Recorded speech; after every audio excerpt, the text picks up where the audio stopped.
రాజన్న సిరిసిల్ల జిల్లా వేములవాడలోని శ్రీ రాజన్న ఆలయం రాజకీయాలకు కేంద్ర బిందువుగా మారింది. రాజన్న ఆలయం మూసివేతాన్ని కొందరు, లేదు అభివృద్ధి పనుల్లో భాగంగా పనులు జరుగుతున్నాయని మరికొందరు చెబుతున్నారు. ఈ నేపథ్యంలో బీజేపీ నేతలు విమర్శలు గుప్పించారు. రాజన్నను దర్శించుకుందామని వస్తే భీమన్న వద్దకు వెళ్లాలని చెప్పడం కోట్లాది మంది భక్తుల మనోభావాలు దెబ్బతీయడమేనన్నారు.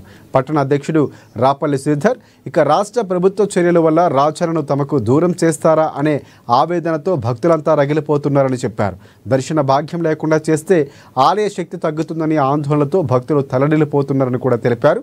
భారతీయ జనతా పార్టీ రాజన్న ఆలయ అభివృద్ధికి వ్యతిరేకం కాదని, భక్తుల మనోభావాలు పరిగణలోకి తీసుకొని దర్శన భాగ్యం కల్పించాలనే ఉద్దేశంతో మాట్లాడుతున్నామని స్పష్టత ఇచ్చారు. వేములవాడ రాజన్న క్షేత్రంపై గత కొన్ని రోజుల నుంచి ఉత్కంఠ లెక్క అధికారులు చేసే తీరును వ్యతిరేకిస్తూ నిన్నటి రోజున బీజేపీ పక్షాన పెద్ద ఎత్తున నిరసన కార్యక్రమం తెలియజేయడం జరిగింది. మేము మొదటి నుంచి కూడా బీజేపీ డిమాండ్ చేస్తూనే ఉంది. ఎక్కడ కూడా మేము అభివృద్ధికి వ్యతిరేకం కాదు. కాకపోతే మన రాజన్న పేదల పెన్నిది కాబట్టి దర్శనాలు కొనసాగిస్తున్నాయి. ఒక సమయం ప్రత్యేకించి సమయం కేటాయించి, కొన్ని గంటల సమయం కేటాయించి మీరు దర్శనాలు కొనసాగిస్తూనే అభివృద్ధి కాంక్షించాలని మేము కోరుకుంటున్నాం. దేశంలో ఎక్కడ కూడా హిందూ దేవాలయాల్లో దర్శనాలు ఆపేసి డెవలప్మెంట్ చేసిన దాఖలాలు లేవు.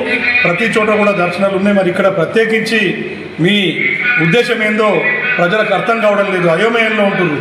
ఈరోజేమో దర్శనాలు ఉన్నాయంటుర్రు, రేపటి నుంచి లేవంటుర్రు, ప్రెస్ నోట్ రిలీజ్ చేస్తుర్రు.